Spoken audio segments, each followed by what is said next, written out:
अच्युतं केशवं रामनारायणं कृष्णदामोदरं वासुदेवं हरिं श्रीधरं माधवं गोपिकावल्लभं जानकीनायकं रामचन्द्रं भजे अच्युतं केशवं सत्यभामाधवं माधवं श्रीधरं राधितं इन्दिरामन्दिरं चेतसा सुन्दरं देवकी नन्दनं नन्दजं सन्ददे।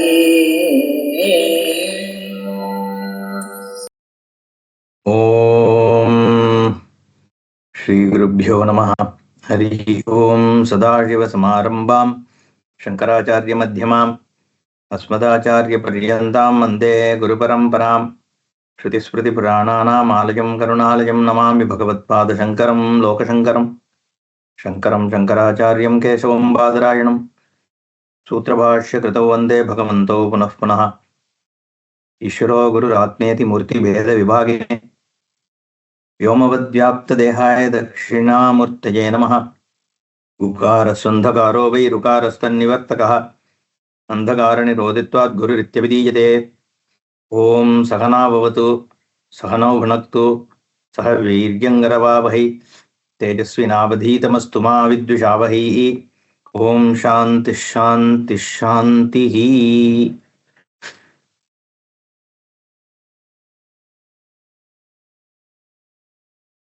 57 वीणाया रूपसौन्दर्यं तन्त्रीवादन सौष्ठवं प्रजारञ्जनमात्रं तत् न साम्राज्याय कल्पते।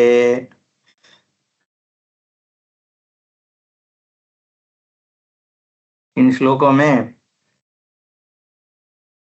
आचार्य जी जिस ढंग से शास्त्र को देखना है इस बात का विवरण कर रहे हैं। पिछले श्लोक में हम देखे थे न योगेन न सांख्येन कर्मणा नो न विद्यया ब्रह्मात्मैक्य बोधेन मोक्षः सिद्ध्यति नान्यथा। ये सिर्फ योग सांख्य इससे नहीं होता है, फिर आत्मज्ञान से ही मोक्ष का प्राप्ति हो जाती है, ऐसे पिछले श्लोक का वर्णन था। अब इसमें 57 में ये बोलते हैं आचार्य जी कि वीणा स्वरूप सौंदर्य जो है, अगर हम वीणा का जो रूप देखते हैं उसमें बहुत सुंदरता है, बहुत अद्भुत रूप है। आजकल अयोध्या में भी लता मंगेशकर चौक है, वहां एक बड़ा वीणा रखी हुई है, वीणा का रूप।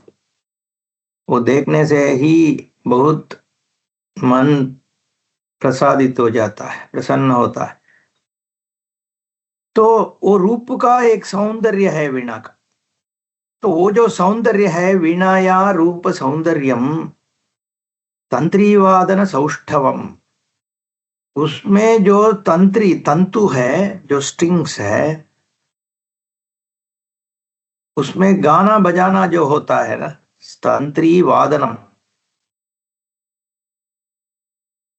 तंत्री वादनम का मतलब है उन तंतुओं से जो अच्छी संगीत का रचना करना, बजाना। सौष्ठवम, सुष्ठु मने बहुत अच्छी ढंग से करना। प्रजारंजन मात्रम तते, वो क्या करता है, जो संगीत का अनुयायी है, जो संगीत सुनने के लिए आते हैं, रसिक है, उनका मन मोहित करने के लिए प्रयुक्त होता है। प्रजा रंजन मात्रम, रंजन का मतलब है प्रजा का रंजन, लोगों का मन बहाना, उसके लिए वो पर्याप्त है। रंजन मात्रम तत् न साम्राज्याय कल्पते। लेकिन संगीत या जो भी हमारा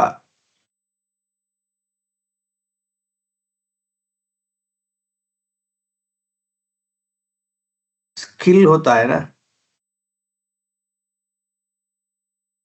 वो सामर्थ्य, वो अच्छा है, लोगों को डुबाने के लिए अच्छा है, लेकिन आत्मज्ञान साम्राज्य नहीं दे सकता। वाग्वैखरी, शब्दझरी,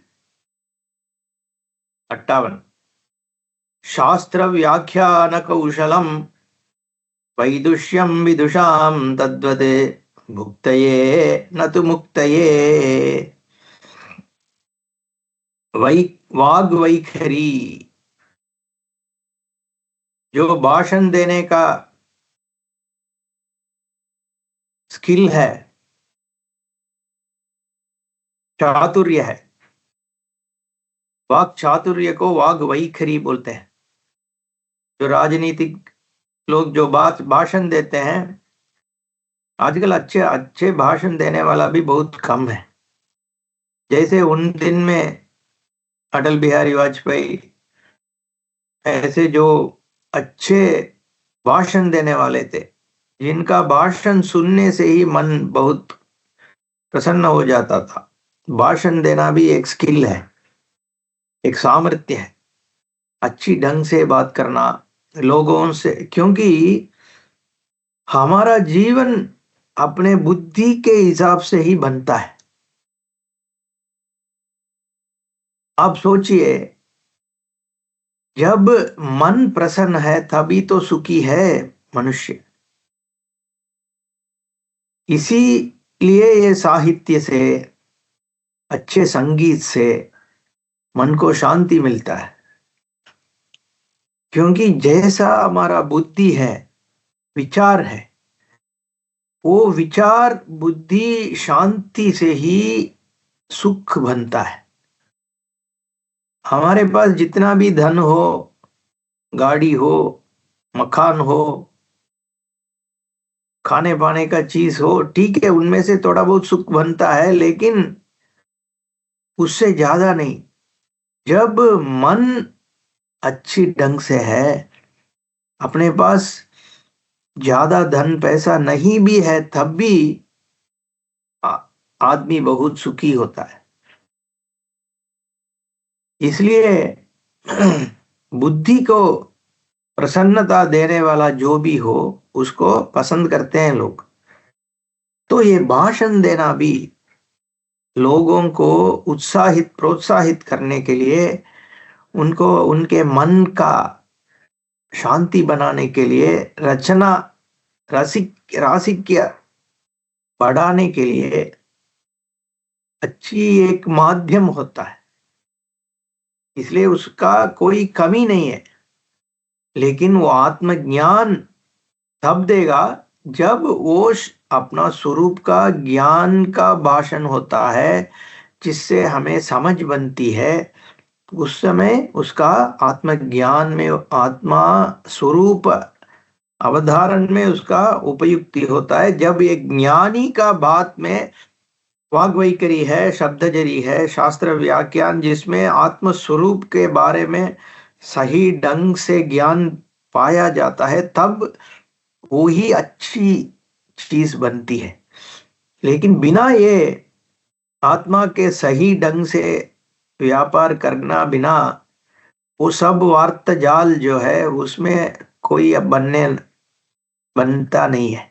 यही बोलते हैं वाग वैखरी, शब्द जरी, शास्त्र व्याख्यान कौशलम। अगर मेरे पास अच्छे भाषण देने का क्षमता है, बहुत शब्द जाल बनाने का क्षमता है, और शास्त्र का ये विचार आजकल होता है ना, ये सही है, वो सही है, ये सब, ये जो शास्त्रों को लेके उसमें अपना एक पांडित्य का परिचय कराना, उसमें से कुछ होने वाला नहीं है। ये सब कौशलता जो है वो वैदुष्यम विदुषाम तद्वत भुक्तये न तो मुक्तये, वो भी एक भोग ही है। भुक्तये माने भोग है, उसमें वो एक शराब की नशा जैसा एक नशा है। क्योंकि ना ये हम लोग भी जो भाषण वाषण देते हैं, उनका भी क्या है कि एक अंदर एक चाइल्ड है, मनस सबका मन में एक बालक है, बालक बुद्धि, उसको इनर चाइल्ड बोलते हैं, आंतरिक बच्चा। वो हम जब बचपन में छोटी उम्र में जब जो भी काम करते हैं तो माँ बाप उनसे बहुत खुश होके बोलते हैं, अरे बच्चा क्या कर दिया, ये बहुत महान हो तुम, इतनी बड़ी चीज कर दी। हम छोटे कुछ किए होंगे तो वो लोग ऐसे बोलते, कभी कभी बोलेंगे, कभी नहीं बोलते। तो इससे हमें एक एक्सपेक्टेशन बन जाती है, आकांक्षा बनती है कि हमें एक एक्नॉलेजमेंट, पहचान, हमारे काम का एक आह्वान ये मिले, ऐसे एक आकांक्षा है। जब हम स्कूल जाते हैं पढ़ने के लिए, वहां हम भी अपने टीचर से, अध्यापक से एक हमारा क्षमता का, विद्वत का एक पहचान हम सब अपेक्षा करते हैं। तो कभी वो मिलता है, कभी नहीं मिलता है। तो जब हम बड़े बन जाते हैं तब भी अपने अंदर ये है कि हमें हमारे जो जो भी क्षमता है, जो भी हमारा पांडित्य है, उसका एक पहचान हो, सभी लोग उसे स्वीकार करें, ऐसा एक त्रास है। तो इसीलिए हम जाके सबके सामने अपने ये सब जो भी है हमारे पास क्षमता, उसको प्रकटन करते हैं। और आजकल की दुनिया में हम जब इधर ये स्कूल्स में इतना बहुत कंपटीशन है, तो ये स्वाभाविक बन जाता है कि हमें एक पहचान मिले, हमें लोग स्वीकार करें, ऐसा एक प्रेशर बन जाती है अंदर में। तो इसलिए इसके पीछे बढ़ते हैं लोग कि हम बहुत बड़े गुरु बने, हमारे पीछे बहुत लोग आए, ऐसा भी बहुत लोग के लिए एक प्रेशर बन जाती है। इसी को इधर बोलते हैं वाग वैखरी शब्द झरी शास्त्र व्याख्यान कौशलम। तो शास्त्रार्थ बोलते हैं वह बोल के हम खुश हो जाते हैं कि अरे लोगों का स्वीकृति हो गया, ये सब के लिए आराम कर दूं मैं, मुझे पैसा मिल जाएगा, सब कुछ मिलेगा, क्योंकि मेरा एक पहचान बन जाती है। इसको भी एक भोग बोल देते हैं इधर आचार्य। तद्वत भुक्त, ये वो भी एक भोग है जो तुम शास्त्र के रखे हुए जो करते हो, शब्द जाल से लोगों को फंसाते हो, ये भी एक भोग ही है, न तो मुक्ति है, ये मोक्ष का कारण नहीं बन सकता। अविज्ञाते परे तत्वे शास्त्रादधीतिस्तु निष्फला, विज्ञाते भी परे तत्वे शास्त्राधीतिस्तु निष्फला। 59। अगर तुम्हें जब ये शास्त्र पढ़ रहे हो, शास्त्र का विचार कर रहे हो, दूसरों को शास्त्र पढ़ा रहे हो, तब ये ज्ञान नहीं है, बिना ज्ञान ऐसे ही शब्द को प्रयोग कर करके कुछ बात कर रहे हो, तो उसका क्या फायदा है? वो निष्फल ही है, उसका कोई फल नहीं है। क्योंकि इधर फल क्या चाहिए हमें? मोक्ष फल चाहिए। ये लौकिक पैसा के लिए अगर तुम बात कर रहे हो तो उस पैसा मिल गया तो कुछ तो फल मिल गया, लेकिन जो मुक्ति का फल जिसके लिए तेरा ये शास्त्र विचार शुरू हुआ, उस फल तो नहीं मिला ना इस शास्त्र से। अगर तुझे ज्ञान हो गया, विज्ञाते अपि, ब्रह्म वस्तु का ज्ञान हो गया, तब इस शास्त्र का क्या प्रयोजन है, फायदा क्या है? परे तत्वे विज्ञाते शास्त्रादीति ही निष्फला, तब भी इसका कोई फल नहीं है। तो ये शास्त्र शास्त्र ये शास्त्र के पीछे मत पड़ो, इसलिए मत पड़ो कि वो तुझे कुछ और फल देगा, लेकिन शास्त्र इसलिए जरूरी है तुम्हारे स्वरूप ज्ञान के लिए। क्यों? क्योंकि जो स्वरूप ज्ञान ढूंढ रहा है, वो ढूंढने वाला का ही सार है ये अपना जो ब्रह्म स्वरूप। तो जो ढूंढने वाला ढूंढ ढूंढ के वो पहचान नहीं पाएगा, तो इसलिए एक स्वतंत्र प्रमाण की जरूरत है, जिसके बारे में हम बहुत बात कर चुके हैं। इसलिए शास्त्र, बिना शास्त्र ज्ञान नहीं आएगा। लेकिन ये जो वाक्य जाल जो है, इधर उधर बात, ये आर्ग्यूमेंट्स क्या बोलते हैं उसको, एक दूसरे से टक्कर करके कुछ मिलने वाला नहीं है कि मैं ही सही हूं तुम सही नहीं हो। ये सब से क्या हो जाता है, ये जो बुद्धिमान है उसका काम चलता है, लेकिन उससे तुझे ज्ञान नहीं मिलेगा। यही अगले श्लोक में 60वीं श्लोक में बोलते हैं, शब्द जालम महारण्यम चित्त भ्रमण कारणम अतः प्रयत्न ज्ञातव्यम तत्वज्ञैस्तत्वमात्मनः। ये शब्द जाल में मत पड़ो। ये वैशेषिका, नैयायिका, मध्वा, ये वो बहुत कुछ है। बौद्ध, सभी लोग अपने अपने कुछ ग्रंथ लिखे हैं, उनका एक कॉन्सेप्ट है, अष्ट तत्व है, कोई बोलते हैं 25 तत्व है, कोई बोलते हैं 30 तत्व है। एक द्रव्य गुण सामान्य क्रिया समवाय अभाव विशेषा, यही सब है। तो इसके अंदर हर एक में 8 8 9 9 है, ये सब को समझो। ऐसे एक साइंटिस्ट जैसे बात करते हैं, लेकिन ये सब समझ के 25 हो कि 30 हो या 40 हो, जो भी हो, ये सब पदार्थ को समझ के हमें क्या मिलने वाला है? अगर तुम बोल रहे हो 25 चीज है लोग इस दुनिया में, अगर 25 भी हो कि 30 भी हो, हमें क्या फायदा, क्या है? हमें चाहिए इस सब से, ये जो मेरा बंधन है उससे मुक्ति, ये दुख निवारण चाहिए। ये दुख का कॉन्सेप्ट क्या है, इससे कोई मतलब नहीं है मुझे। दुख 3 तरह की दुख है, 4 तरह की दुख, इसमें से मुझे मिलने वाला क्या है? 4 भी हो 3 हो, अरे मैं तो दुखी हूं, मेरा दुख को निकालो। तो इसलिए है ये शब्द जाल में मत पड़ो।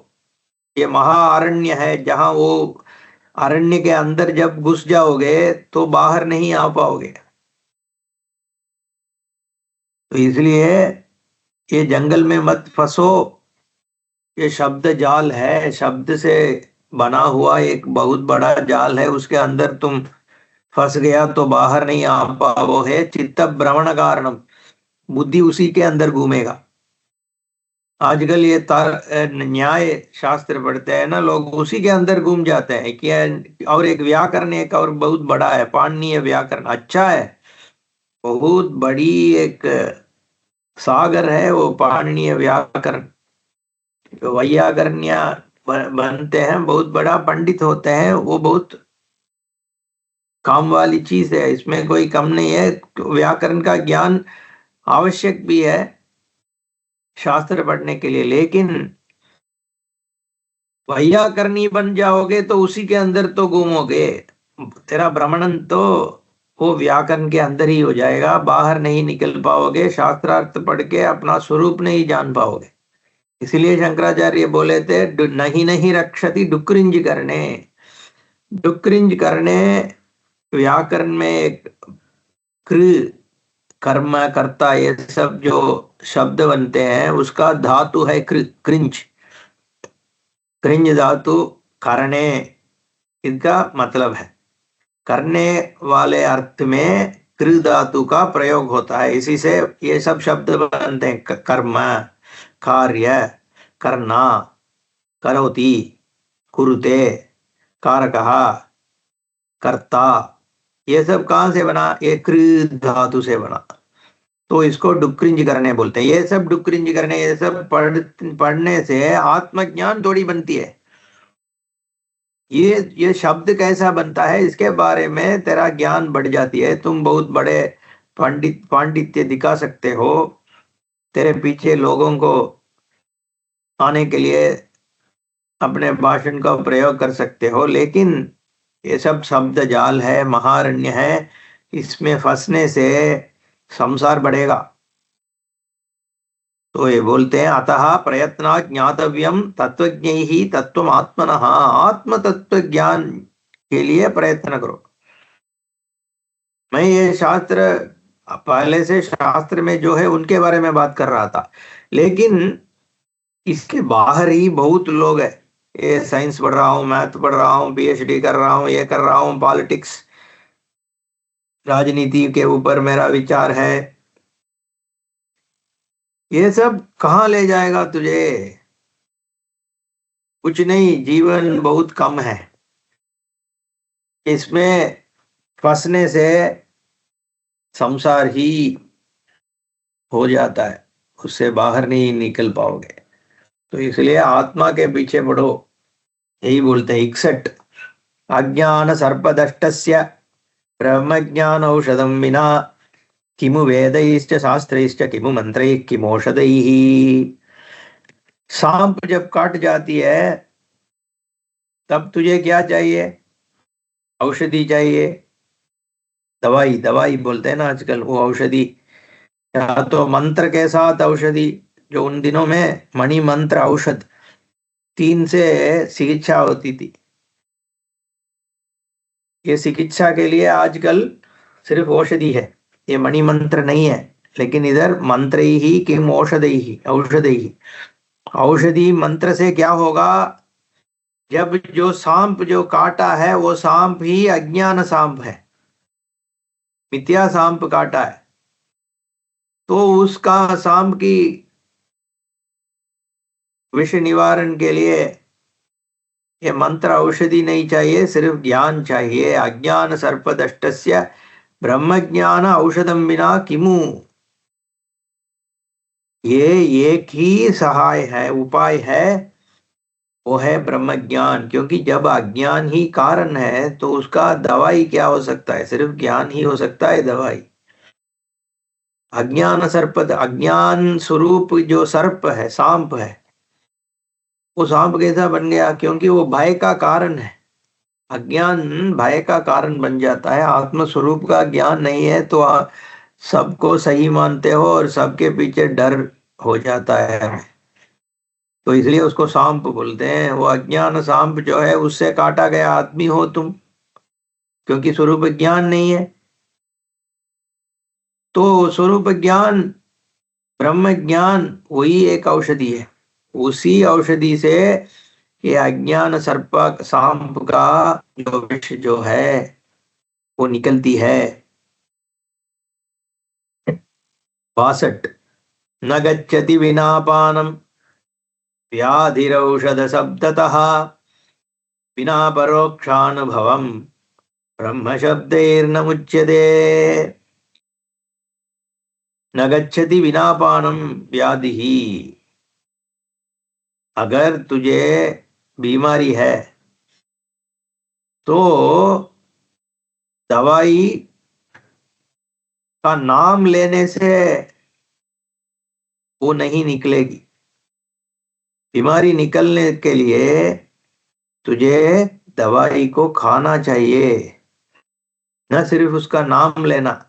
नाम लेने से कुछ नहीं होता है। न गच्छति विना पानम, पीना है औषधि को, तभी व्याधि निकलती है। व्याधि ही औषध शब्दतः न गच्छति, सिर्फ नाम लेने से नहीं जाती है। इसी तरह से ब्रह्म ब्रह्म बोल देने से लोग बोलते हैं ना, अरे सब कुछ ब्रह्म ही है, सब परमात्मा है, सभी जगह परमात्मा है। अरे सभी जगह कहाँ परमात्मा है? जो मुझे चाकू से जो मेरे ऊपर मारता है, उस वो उसमें भगवान है क्या? वो भगवान वो काम क्यों कर रहा है फिर? परमात्मा सभी जगह है। अरे सुअर है, सुअर के अंदर परमात्मा है क्या? इधर पहाड़ है, पहाड़ के अंदर परमात्मा है, तो कुछ कर क्यों नहीं रहा है? तो ये ब्रह्म सभी जगह है, तो ये कैसे, मुझे समझ में नहीं आ रहा है। तो उसके लिए परोक्ष अनुभव की जरूरत है। सिर्फ श्रद्धा, श्रद्धा शुरू में ठीक है, लेकिन श्रद्धा से उठ के ज्ञान पाना है, कि समझना है कि सब परमात्मा कैसा, उसमें क्या सच्चाई है। इसको अपरोक्ष अनुभव बोलते हैं। इसको साक्षात्कार करना है, उसी के, उसके लिए प्रयत्न करना है पहले। 63 अकृत्वा दृश्य विलयम अज्ञात्वा तत्वमात्मनः ब्रह्म शब्द कुतो मुक्ति, मुक्ति मात्र बलैर्नृणाम।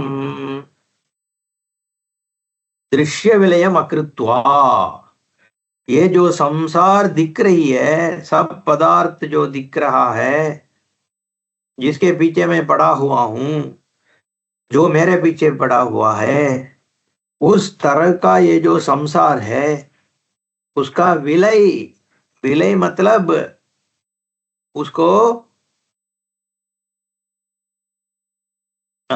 उसको अपने अंदर ज्ञान से मिलाकर, मिलाना।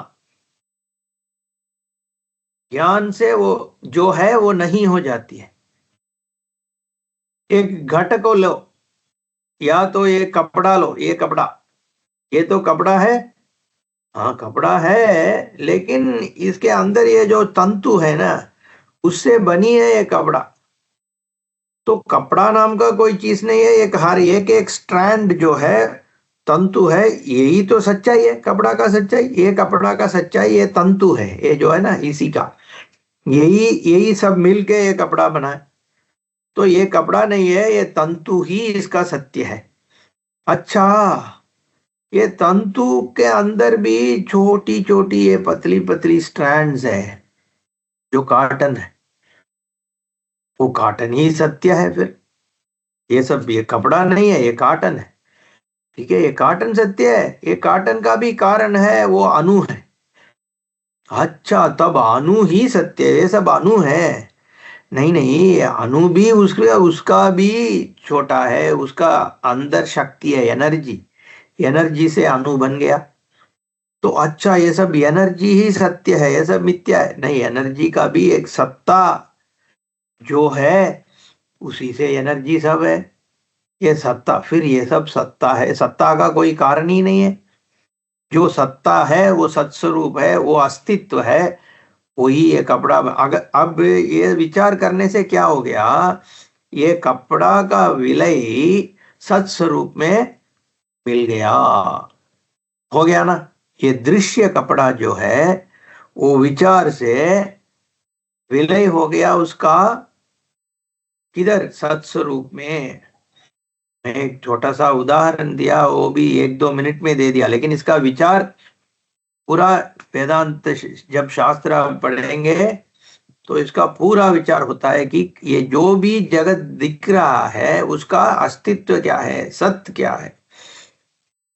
उस सत्स्वरूप का जब हमें अपरोक्ष ज्ञान होता है, तब हमें ये समझ आ जाता है कि ये सब जो दृश्य जगत है, वो अपने स्वरूप के सिवा है ही नहीं।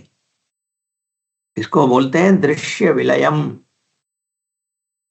अकृत्वा दृश्य विलयम अज्ञात्वा तत्वम आत्मनः, आत्म तत्व न जानने जानने बिना ये दृश्य जगत का विलय होता नहीं है। फिर ब्रह्म, बिना ये सब होते ब्रह्म शब्द का उपयोग करने से मुक्ति नहीं मिलता है। ब्रह्म शब्द एक कुतो मुक्ति ही उक्तमात्र बलैर्नृणाम। ये अगर तुझ बोलना है तो राम नाम बोलो, शिव शिव बजाओ, नाम का स्मरण करो।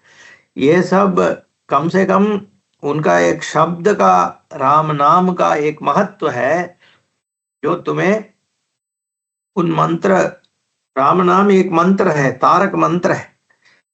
मंत्र से कम कुछ मिलेगा? ये सिर्फ ब्रह्म ब्रह्म बोलने से क्या मिलेगा? तो ये ब्रह्म पद जो है स्वरूप ज्ञान के लिए है, इसलिए सिर्फ शब्द का प्रयोग से इधर मुक्ति नहीं होती है। सब कुछ भगवान है, सब ब्रह्म है, ये है वो है। अरे समझो पहले, बिना समझे इसको क्यों प्रयोग कर रहे हो? 64 श्लोक। अकृत्वा शत्रु संहारम अगत्वा किल भूश्रियम राजागमिति शब्दान नो राजा भवितुमर्हति। इसका एक उदाहरण देते हैं। जैसा एक आदमी हम मैं राजा हूं बोल रहा है, उससे वो राजा नहीं बनेगा ना।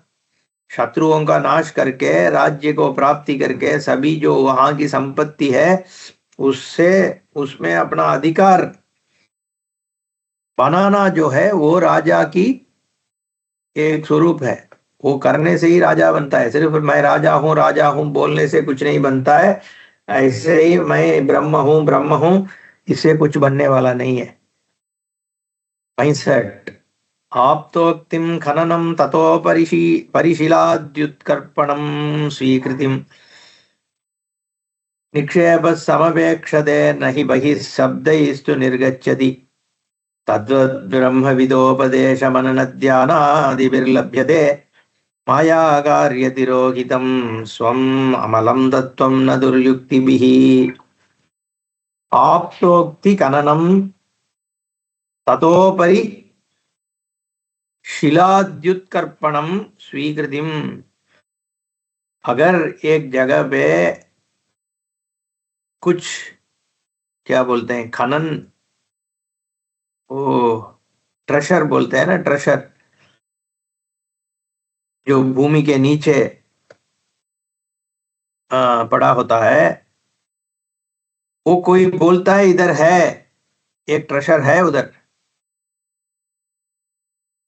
उसके बाद वो जहां ट्रेशर है बोला है वहां जाके उसके ऊपर जो भी पत्थर मिट्टी है वो सब निकाल के फिर उसके बाहर ले आने से ही वो अपना बनता है।